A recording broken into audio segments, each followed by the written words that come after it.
Kur faraoni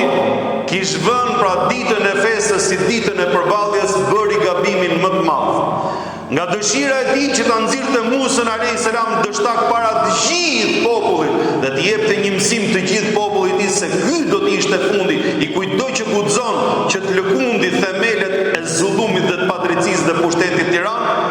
ai bëri gabimin më të madh duke menduar se format e intrigës ose skemat e tij intriguese dhe skemat e tij të pisllikut do të funksiononin.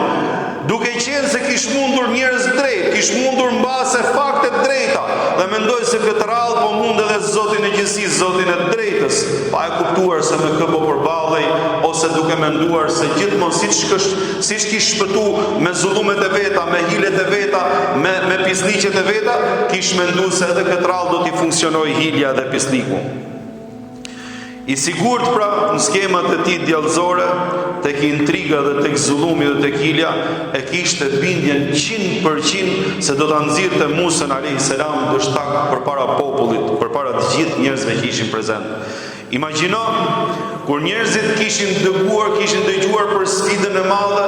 imagjino hyrja falas, prezantimi falas, të gjithë ishin dyndur sepse do të shikojnë një shfaqje që nuk është dhënë asnjëherë. 10.000 magjistar më të famshëm dhe më të fortët e kohës vet të mbledhur që të sfidojnë dy vetë, të cilët dukeshin si të çuditshëm përpara të gjithë atij mileti dhe të gjithë asaj turme, subhanallahu.